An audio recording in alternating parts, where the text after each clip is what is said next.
Haven't I seen enough of you? Don't you think I'm past that stuff? 'Cause the moment I close my eyes at night, you're the thing that keeps waking me up. Thought you left when I saw you. Close the door on your way. It was painful back then, I was losing a friend. Now I relive it day after day.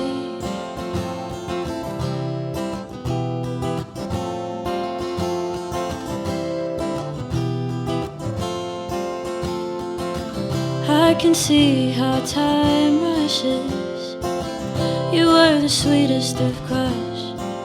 Now it's crushing me slowly, 'cause each time you hold me, I slip a bit closer to love. I'd like some time alone now, some time just to pick myself up, some time to spend thinking of somebody else, 'cause I never meant to get stuck.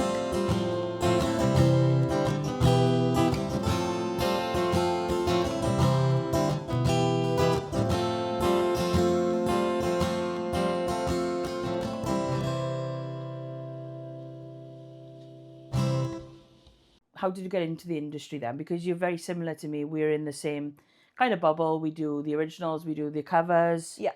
So like, what made you, did you start with the covers and then go into the originals? Or was like writing music something that you always wanted to do? I think it was something that I always wanted to do, but for some reason I never really thought I could do. I just didn't think I had the capacity to do that. I really liked singing. I always found a peace in it. Yeah. But it was very much a personal thing where, like most of us, you find songs that kind of resonate with you. I'd cover them at home on my own, just for, you know, mental clarity, just for a little bit of downtime to myself. And then I had awful stage fright most of my life, and I wouldn't think about getting in front of anyone. Wow. And I had a couple of times, but it didn't make me feel happy. It's just, I dreaded it the whole time. Yeah. It made me feel sick while I was doing it. So I didn't do much of it. And then I went away to, so when I was in university, I did a year in Cambridge as a visiting student. And there's a good music scene there as well. And they had a lot of open mics. So I thought, I'll try a couple of them because I'm never going to see these people again after like a month's time. So if anything goes wrong, it's fine. And then, and then I tried them.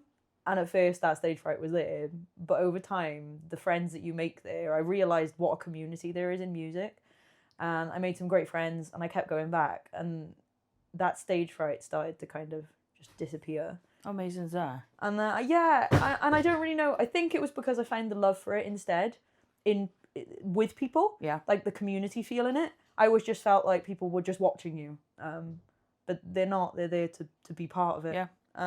Yeah. I think it's. Obviously, we're in the Red Lion in Caerleon. Yeah. And they do an open mic here. Yeah. And it's kind of become the thing now. Yeah. Open mics. And I don't know whether that's a case of, venues not getting the amount of money required to like put on live music, because wow, like I looked back to when I started at 16, there was like nearly live music on every single day. Yeah. Now it seems to be like live music once a week and then an open mic. Yeah. And like, not knocking open mics, like I go to a lot of them. I run one. Yeah. But it's kind of that thing of, are venues giving people an opportunity, or are they taking work away? That do you know what I mean? There's that kind of look to it of going, oh well, I can't really afford to pay musicians, but if I class it as an open mic, like before I got asked to do open mic in Tipsy Owl, that was my thought. I was like, well, I've always championed live, especially original music.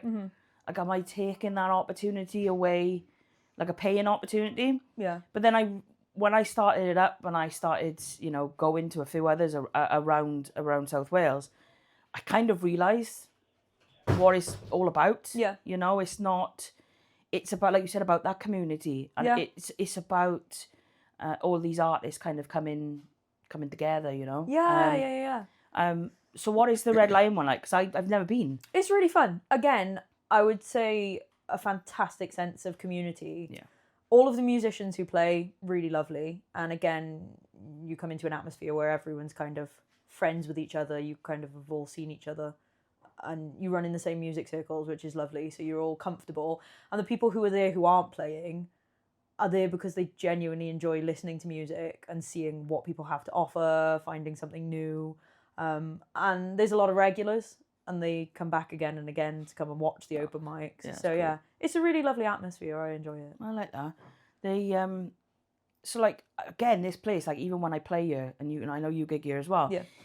They're so open to allowing you to play original music. Yes, definitely. As well. And that's something that not many venues do. Like for years and years, I went through like agents, and I did the whole, the cabaret shows and with the backing tracks and all these clubs, and they would completely frown upon you. Yeah. Putting any original music in. So it's great now to venues like the Red Lion and Tipsy Owl. They're just like, yeah, if you want to play original song, you do it. Like, yeah, absolutely. I think adding some original music in, I don't know, it gives the audience something new to listen to, and it gives you, I almost feel a part of something personal to share with them as well. Yeah. Because I suppose it depends where you write from, but like I know mine is always kind of from the heart, so it gives the audience kind of that feel of being a bit closer to you as well. I was going to say, yeah, you probably get an insight into you as a person, because there's only, you can do a cover of a song and it's great and you put your own spin on it. But then when you write an original song, that is personal. Like I'm same as you. I write from the heart, so it is all like opening a diary, isn't it? When you play original stuff.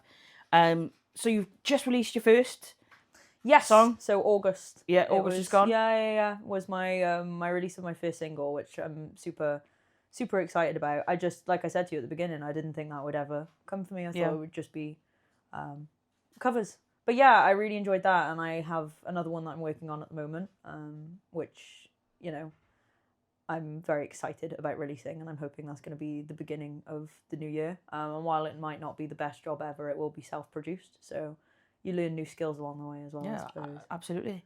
And I think that's kind of what's come now in the industry. Yeah. This like your DIY musicians and being able to add, I suppose, like extra skills, extra tools to your belt. I think we're no longer just musicians. We are we're business people, we're promoters, we're everything. Yeah.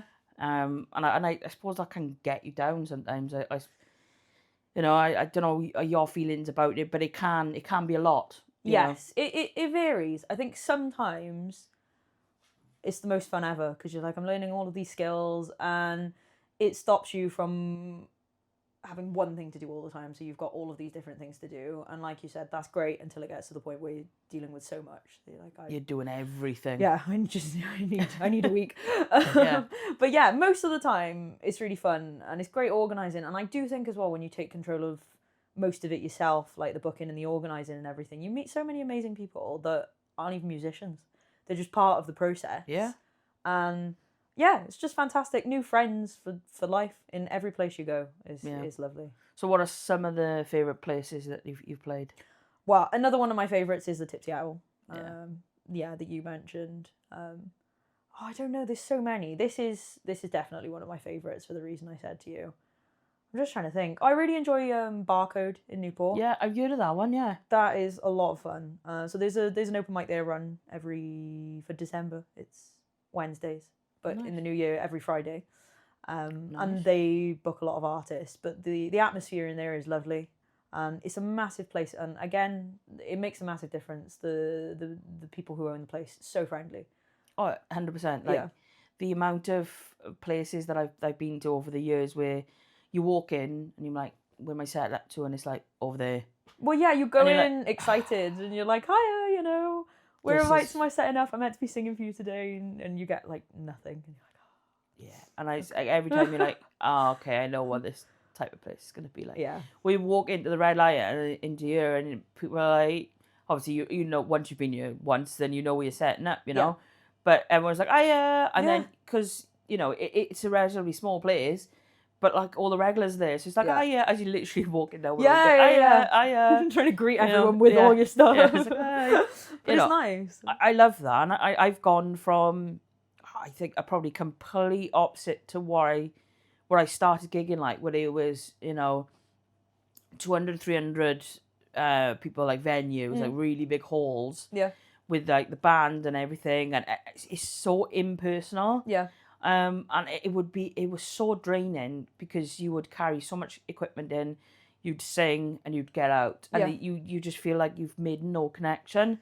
Yeah. I'd much rather sit in front of 20 people now with an acoustic, have a conversation as I'm playing. Yeah, that's my favourite thing.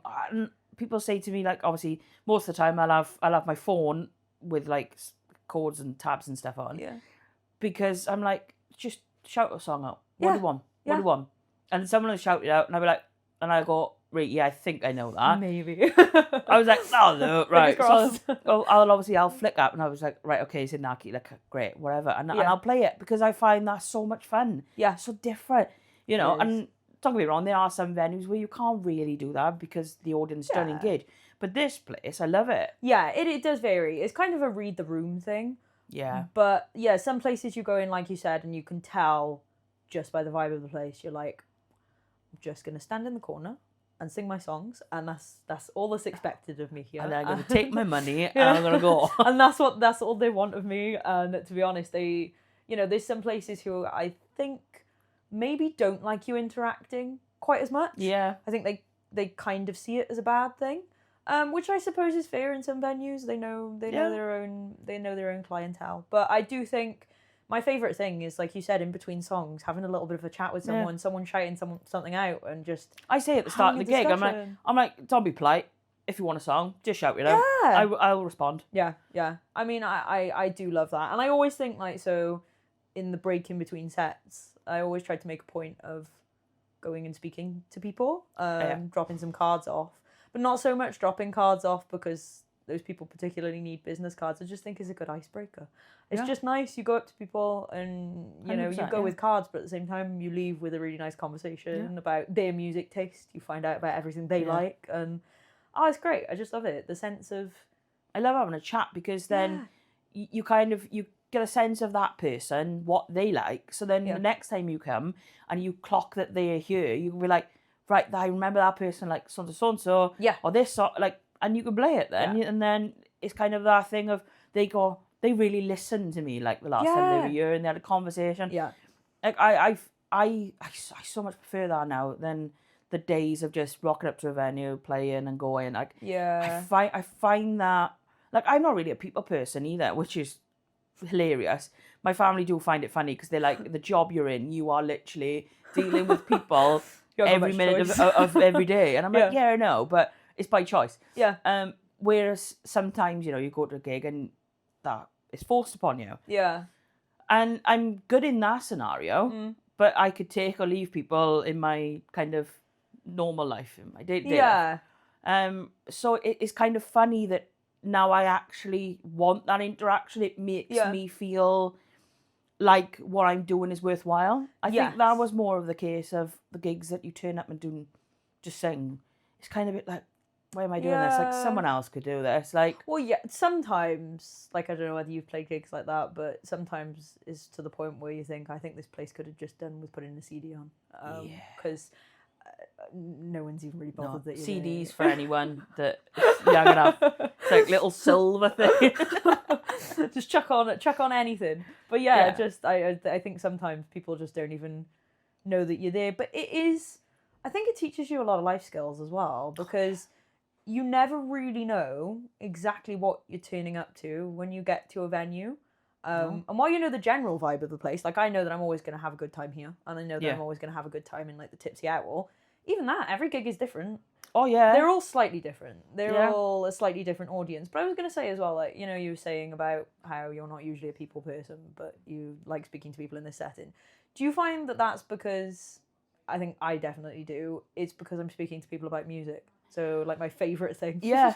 Yeah, pretty much. It must be, because my tolerance for just shit, then, for lack of a better word, is it's so low that I think if I do strike up a conversation, it has to be of interest. Yeah. I don't know. It must be a kind of a these days sort of thing, because it's kind of like, I haven't got time. I haven't got time to sit and talk to someone about utter rubbish. Yeah. Like it needs to fill my cup. Yeah. You know. And I think when you do a gig and people are talking about, so what do you like? What do you actually like to play then? Yeah. You know, like, you know, you just played like 25 songs. Yeah. But do you like any of them? And most of the time I'm like, about 2. Yeah.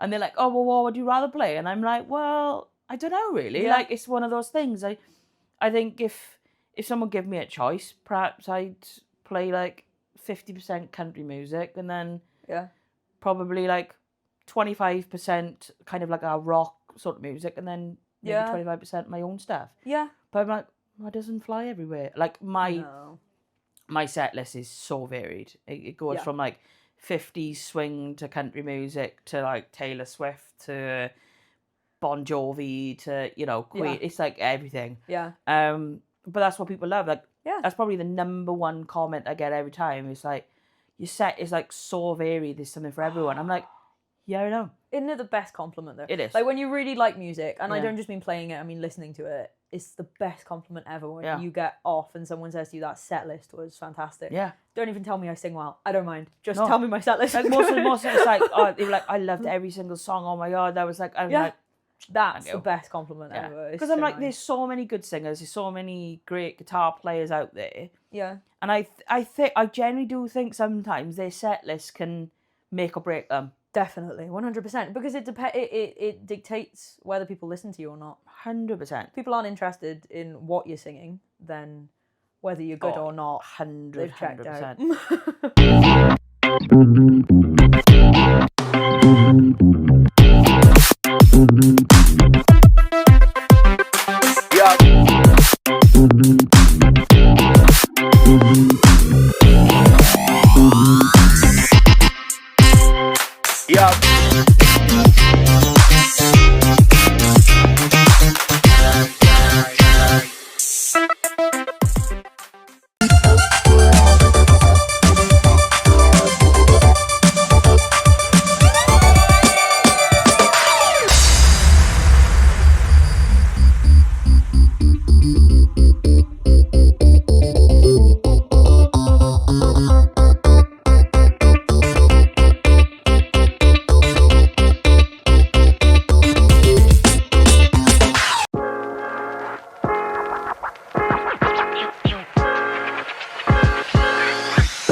Took the wheel in both hands, drove myself towards the road. Life only seems to feel faster these days, so I need these next miles to feel slow. Can't decide which things to be around these days, and what of it's wasting my time. It's talking to mirrors and staring at ceilings, while all of it traces my mind. Do you wonder if maybe we lost something special? If there's ever been room there for anything new. I keep having this thought, and I wonder if you're lying still at night thinking it too. 'Cause nobody knows we've been hurting alone, so I'd rather be hurting with you.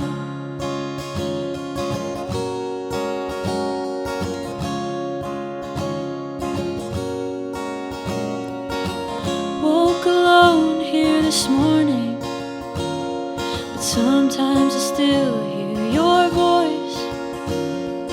It seems so simple and love conquered all, till we sink beneath all of the noise. I'm stuck thinking maybe it's lost in translation. Was there something I could have said? If it's me that you wanted, then I wish you'd fought more before our green light turned to red. Do you wonder if maybe we lost something special? If there's ever been room there for anything new. I keep having this thought, and I wonder if you're lying still at night thinking it too. 'Cause nobody knows we've been hurting alone, so I'd rather be hurting with you.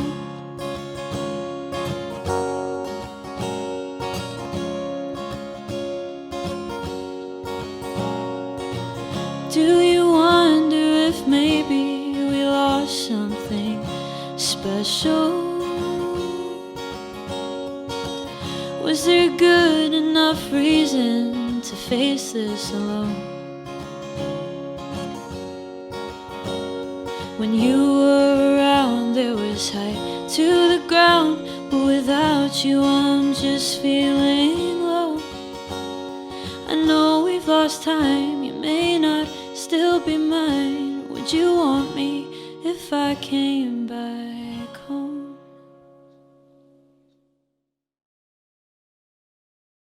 Let's go on to a little bit of original music, because it's a completely different scene. Yes, definitely. You know, the original scene, the whole creative industry in Wales is... Yeah. I've had conversations with other people, you know, it's one of those things, is it the worst it's ever been, or is it the best it's ever been? It's one of those, you know, I don't think anyone's quite put their finger on it. Yeah. But was obviously someone that's come into it relatively new. Yeah. What's your first impressions of it been? I think it's a very supportive world. Yeah. I think it's very nice. Everyone seems to listen and support and share to each other, which is great when you're in such a close-knit circle. And I think that also comes down to like the type of area we live in. Mm-hmm. But I do also think it is very difficult. I mean, I think it depends what you're going into it for. I personally share original music not because I want it to be seen by everyone, but because I want it to be seen by the right people. So I think you could be quite disheartened if you want it to be seen by everyone, because that is a very difficult task. Yeah. But if you're just happy with the people who see it liking it, then I think it becomes a lot easier. It takes a lot of pressure. Yeah. You get what you need out of it. And I think listening to other people's stuff as well, writing from the heart when I write, it's lovely listening to other people's stuff, because you start to wonder about their lives and, you know, where that might have come from. Yeah.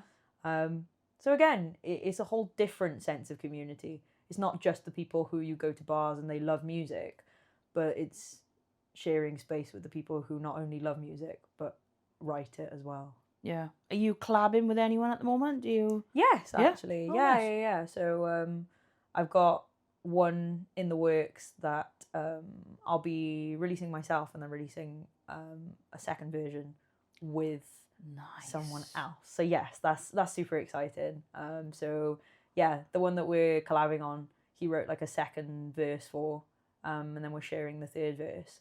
So, but we live, so yeah, like I said, I was in Cambridge for a while. Yeah. So he lives in Cambridge and I live here. So it's just trying to find time to record, really. Yeah.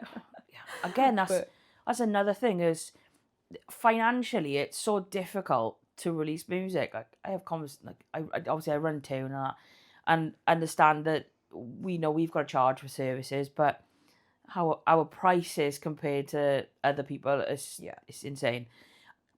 But I've been saying to some of our artists, is going, it is so difficult if you haven't got money, if you haven't got this big, you know, pot of money to call from, to to record, to release, to promote. It is you know, it's insane. And I know we do the cover gigs, but at the end of the day, we still have bills to pay.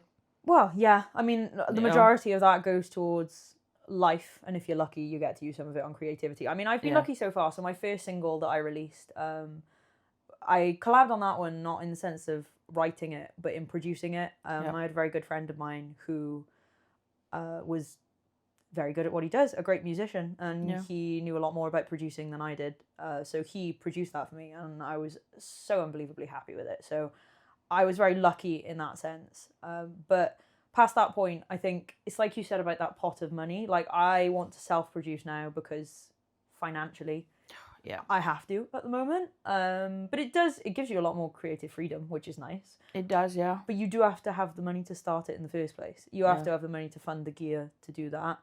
And it's cheaper because once you bought it, it's yours then. So you can produce as much as you want. You can produce forever if you want. But but buying it in the first place is not always that easy. You have to work yourself up to it. I mean, I'd been gigging for nearly a year before I could afford everything that I needed to be able to do anything of my own. So you have to kind of you have to pick your time. 100%. Thanks so much for joining me. Thank you so much for having me. What are you going to end the show on? What song are you going to play to finish the episode? To finish the episode, I'll play my first single that I've released. Lovely. It's called Thinking About It. Awesome. Thank you so much.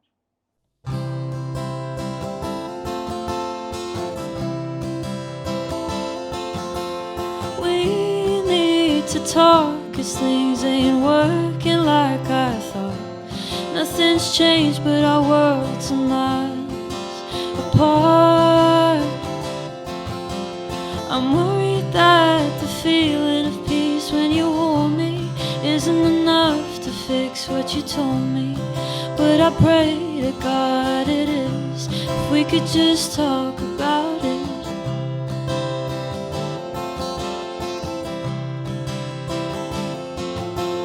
Forgetting about you wasn't an easy thing to do.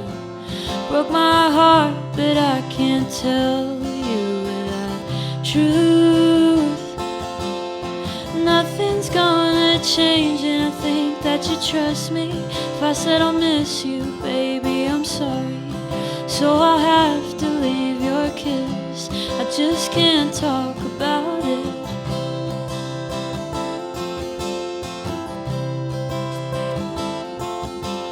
Don't know how it's going to be fine. I told you wrong place and wrong time, but I didn't mean it when my heart broke. Did you see it? Did you see it in my eyes when we spoke for the last time?